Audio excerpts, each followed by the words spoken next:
Beauté, Nabilo Bandeko Batali, bienvenue dans l'émission Nabiso Contrôle Qualité Énorme. Lelo, tozali awa na village Sili qui est pas iwa, tozali ko participer na atelier ya monene ezali organisé l'Office congolais de contrôle wana pe esungamaki et pas ya ONG internationale LIP na mokuse et pas iwa Philips eleki kolakisa ete Lead Exposure Elimination Project o wapi lelo bato mingi ya mayele. Il y a secteur, il y a commerce extérieur, il y a il y a secteur, il y a industrie, il y a chimiste, il y a ministère, il y a santé, il y a village Oyo, vous allez présenter Bino, village Silikine, village pour la Tina Kosola, le Lengeni Sengeli Kobeta Sete, na Oetali, problématique, il y a élimination, il y a plan, il y a peinture, la peinture auto, la banda, la peinture, la peinture, il y a bâtiment. Tokota na kati ya salle kota la lolenge nini masolango ezali koleka mikano nini bulamatali na biso ya République démocratique du Congo à travers ministère ya commerce, à travers ministère ya industrie, à travers le ministère ya santé basangani ensemble pour na kozwa décision mbala moko na tina ete kolongola plan na kati ya fabrication ya peinture. Les téléspectateurs, la population, et plan ezali na ba conséquences ebele na santé ya population congolaise na santé ya bana na biso na santé ya biso moko pe ba mikolo pa bati esengeli na biso koyeba ete plan ezali source il y a plus de 42 maladies au tozali kokuta nango na kati ya banzoto na biso tokota na kati kolanda pena na bokebi nyonso lolenge nini masolongo ezali koleka lolenge nini ba panéliste bazali ko exposer ba expert ndenge tobengaka bango na lokoto ya français bazali kosola na o etali plan mabena yango to pe mambina yango na ba santé na biso pona nini esenge na biso kolongola plan na kati ya peinture na biso mais kasto ba ete plan ezali kaka na kati ya peinture te mais kasto ezali kokuta yango pe na bisaleli ebele tokuta plan na kati ya mai tokuta plan na ba jouer ya bana tokuta plan pe na cosmétique na maquillage ya biso bana basi mingi oto bengi rouge à lèvres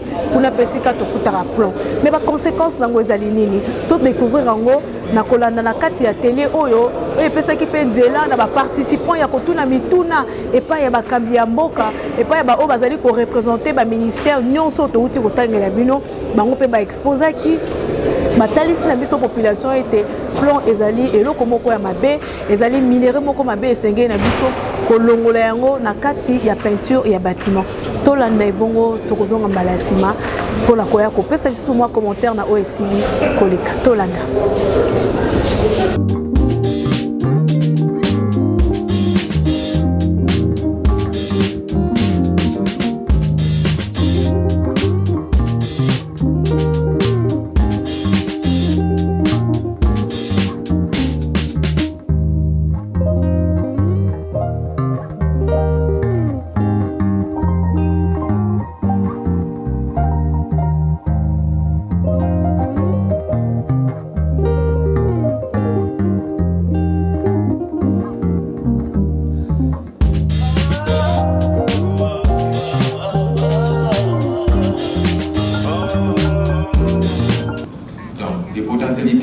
Liées à la faune, liées aux produits chimiques, liées à notre minéralogie, liées à tout ça, c'est évident, c'est vraiment évident. C'est ça qui nous donne un peu cette spécificité en tant que Congolais. Oui. Alors, pour faire face à ça, à cette complexité, au niveau du ministère de la Santé et les autres ministères, on a essayé de répartir un peu le pays. Ici, il y a 26 divisions provinciales et nous avons 516 zones de santé, mais sur la frontière, nous avons des points d'entrée, il y en a beaucoup selon la DGM, mais chez nous, au ministère de la Santé, là où nous sommes actifs, c'est 155. Alors, pour gérer les maladies, les épidémies, les catastrophes, en dehors des lois nationales, parfois, on recourt aux instruments nationaux et internationaux. Par exemple, ici, nous avons notre Constitution de la République qui donne aussi quelques lignes sur les métaux, même si ce n'est pas tellement spécifique pour le plan. Il y a le plan national du développement sanitaire qui est un instrument dédié au ministère de la Santé.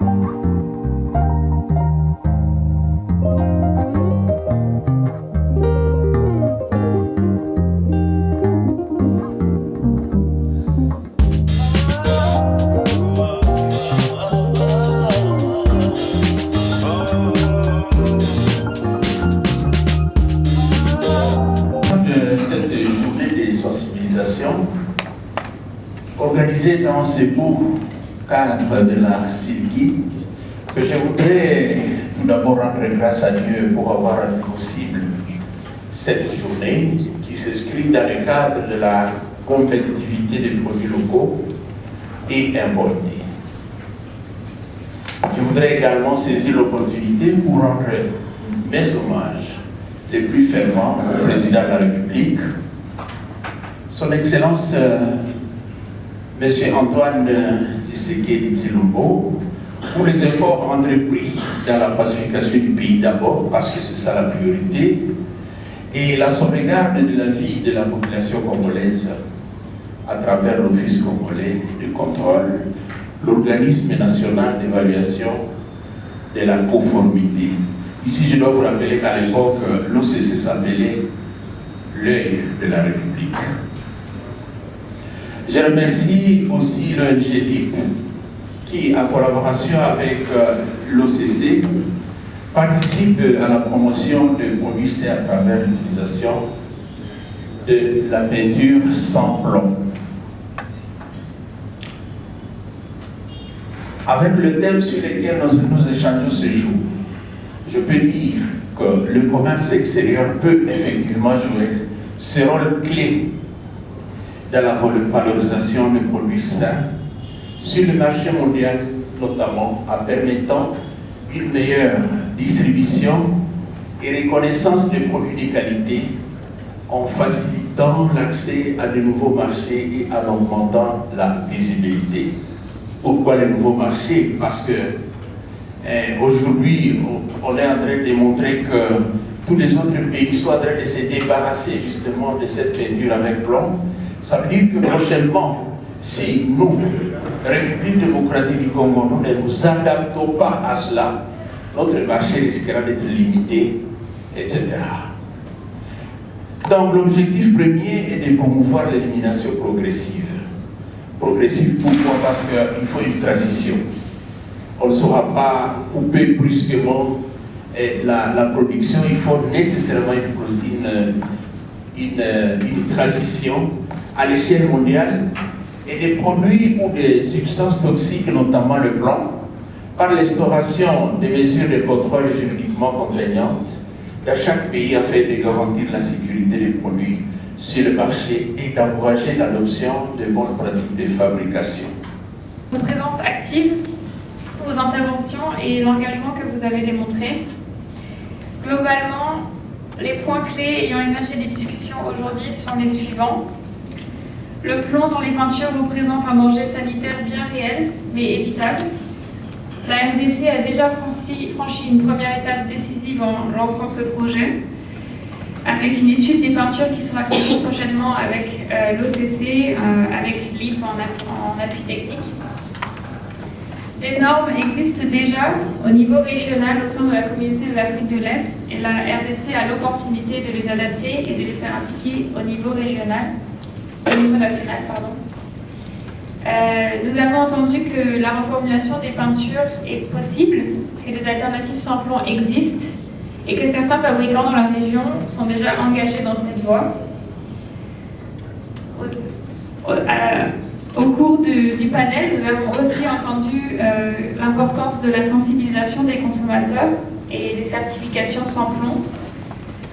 On a aussi discuté d'autres sources d'exposition au plomb qui sont importantes et sur lesquelles il faut travailler. Pour en revenir à la peinture, en clair, le défi est réel, mais il est tout à fait surmontable. La prochaine étape à laquelle nous nous engageons aux côtés des partenaires sera d'accompagner les discussions sur l'adoption de normes obligatoires. Et comme cela a été souligné aujourd'hui aussi, réglementer est essentiel, mais la mise en œuvre l'est tout autant. C'est pourquoi l'IP s'engage à soutenir les efforts des uns et des autres allant dans cette direction. Aux fabricants de peinture, nous nous engageons à fournir l'assistance technique nécessaire pour passer au sans-plomb. Nous viendrons vers vous dans les semaines à venir et nous espérons avoir des oreilles attentives et une collaboration transparente avec chacun d'entre vous pour réussir les objectifs discutés aujourd'hui. Je tiens à vous remercier très sincèrement pour votre participation et pour votre esprit d'ouverture et votre engagement. Et je vous souhaite à tous une excellente fin de journée. Merci. Je tiens premièrement à remercier en cette occasion le président de la République, chef de l'État, à qui je rends mes hommages les plus déférents, son Excellence M. Félix-Antoine Tshisekedi Tshilombo. Et je tiens à remercier tous les participants.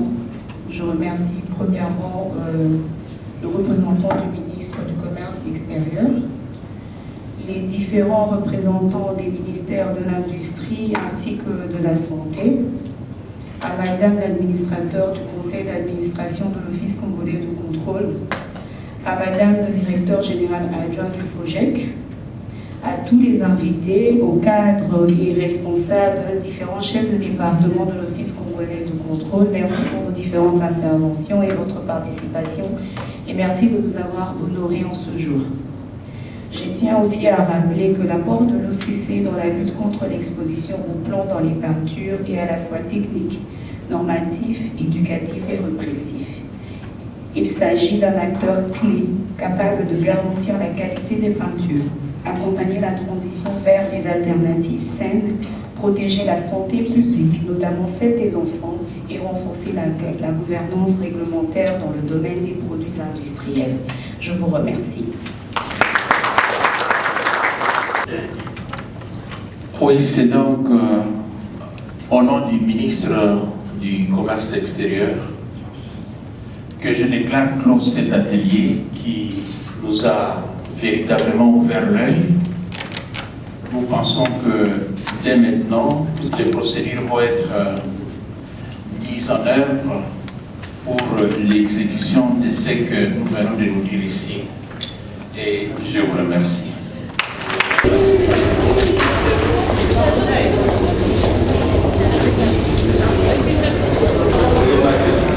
Je suis M. Kinzaba Katiama Véronèse, je suis chimiste de l'État congolais affecté au ministère de la Santé publique. Là, au niveau de la direction hygiène et salubrité publique, je m'occupe des produits chimiques et tous les déchets, tout ça. Même au niveau des plans d'action, je suis le point focal du groupe thématique urgence chimique. Voilà, donc tous les méfaits des produits chimiques sont à ma charge, donc l'État congolais par le ministère de la Santé m'a confié ça. Le plomb, c'est un élément métallique très toxique qui n'a pas d'abord de place dans le corps humain, mais il vient par des moyens d'exposition diverses. Il a beaucoup de conséquences. D'abord, comment il se fait s'installer dans le corps? On peut l'absorber dans les nourritures, dans les peintures, absorbées comme ça, dans l'eau, dans beaucoup d'autres ressources. Alors quand il va dans le corps, il va passer dans le sang, après les tissus mous, comme les reins, le foie, le cœur, tout ça. Mais aussi, quand il est saturé à ce niveau-là, il va dans des tissus durs, l'os où il va se reposer, un moment donné, il revient encore. Alors ça amène énormément de conséquences, surtout ça. Vous voyez que quand c'est dans les reins, l'insuffisance rénale, la rate, le cœur, tout, les problèmes d'hypertension, de cardiovasculaire, les cécités, des problèmes même de quotient intellectuel faible, des problèmes sociaux. Les enfants se comportent très mal, parfois pour avoir absorbé du plomb. Ce n'est pas le chanvre, mais c'est le plomb. Le plomb est partout, même les problèmes de fractures comme ça. Parce que le plomb arrive dans l'os, il chasse le calcium, qui est un élément essentiel de l'os. Le plomb prend la place là-bas, il intoxique et puis on devient fragile. Et j'ai présenté ces tableaux-là de beaucoup de maladies dans le corps que le plomb peut nous apporter.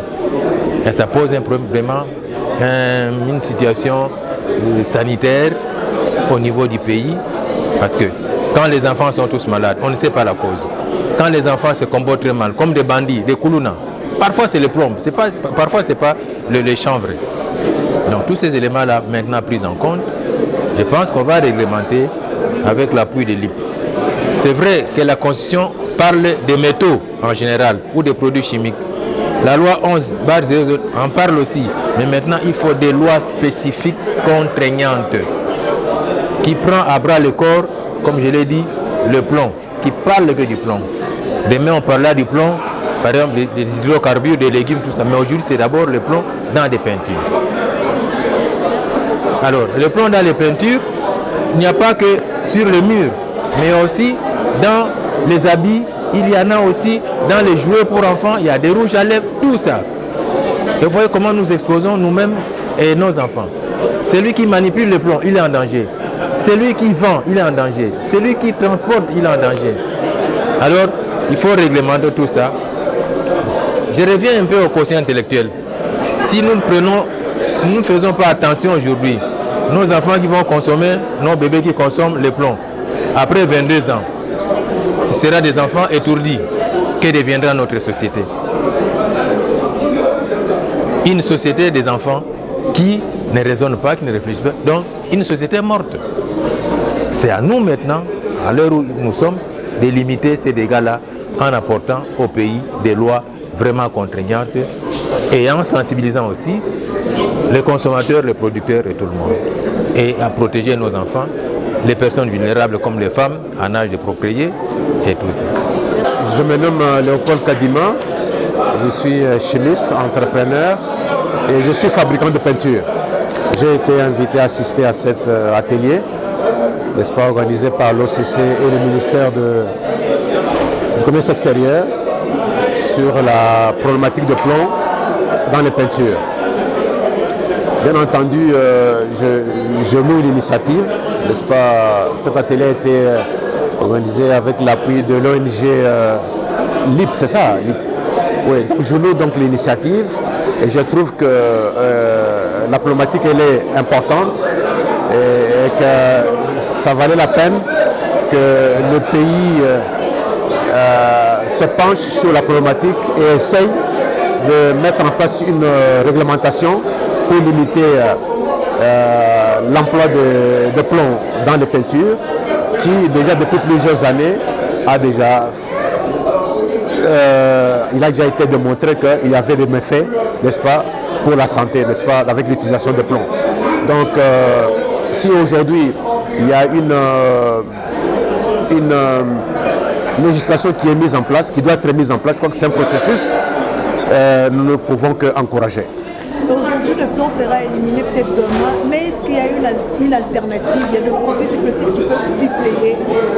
Oui, les alternatives existent dans le monde, existent déjà ici au Congo, mais je pense que c'est un problème de communication. Il faut communiquer, il faut informer les utilisateurs, il faut informer les fabricants, parce que vous savez, quand on regarde la cartographie de la fabrication de peinture, parfois on trouve tous les niveaux, il y en a qui ont appris sur le tas. Il y en a qui sont des spécialistes, chimistes bien formés. Donc quand l'information passe, on sait comprendre que il faut changer d'habitude, il faut enlever tel produit pour passer par tel autre produit.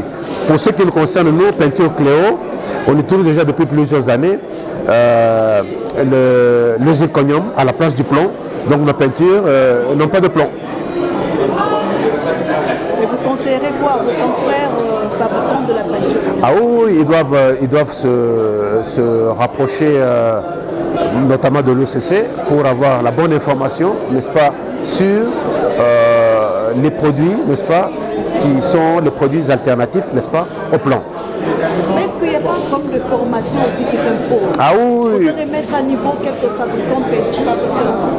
Oui, c'est peut-être ça où c'est peut-être à ce niveau-là qu'on pourrait peut-être avoir besoin de l'ONG qui va, j'ai entendu dire qu'ils vont travailler en synergie avec les fabricants pour pouvoir les aider à passer Je crois qu'à passer à une autre étape, mais je crois que la chose la plus importante, c'est l'information.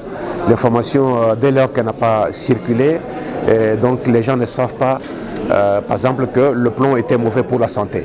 Alors, si on leur fait comprendre qu'il est mauvais pour la santé, et que voilà, il y a tel autre produit pour la substitution, bien entendu, les gens vont adopter les nouvelles habitudes. Ça a été une belle opportunité pour aujourd'hui, puisque jusque-là, la population, les consommateurs ne savaient pas que la peinture avec plomb constituait un danger public. Nous pensons que nous allons jouer notre rôle de régulateur.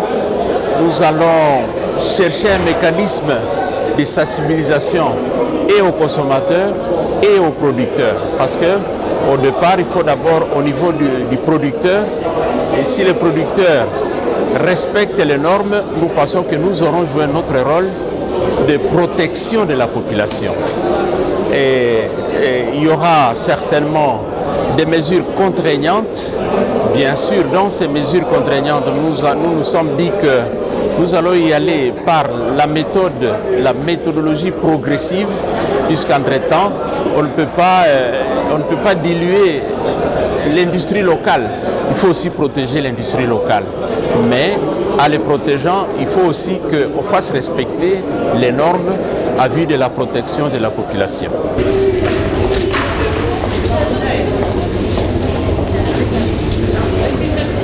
Voilà, merci Bandeko Batali. Tokomi na suka ya émission na biso contrôle qualité énorme touti kolanda kuna na kati ya salle ya Silikine village lolenge nini masolo yango ezalaki kolekana o etali élimination du plomb na kati ya peinture de bâtiment. Tomoni était ministère ya commerce extérieur azalaki représenté par son directeur de cabinet. Tomoni lisusu ministère ya industrie azalaki wana. Tomoni lisusu ministère ya santé bango pe ba représentant en bazalaki. Tomoni pe OCC office congolais de contrôle azalaki représenté par son directeur général adjoint madame Christelle Mabilou.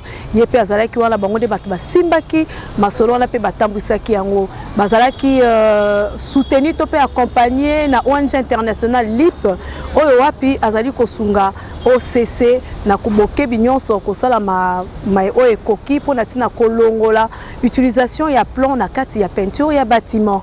Bozalaki bayike botali biso à travers chaîne Nabino SN Vision Télévision Internationale bokolanda biso na YouTube pe bokolanda biso na ba plateforme mususu na pesi merci mingi une équipe technique oyo esimana ki epa ya Jo et kamama ki peso epa directeur technique Jean-Jacques Kassende et puis merci mingi na dadimbi e o azali commenter ba image o ya kitoko bozali kozwa na bandako la bino tokutani mbala ya sima. Au revoir pour Natina numéro 1. Au revoir.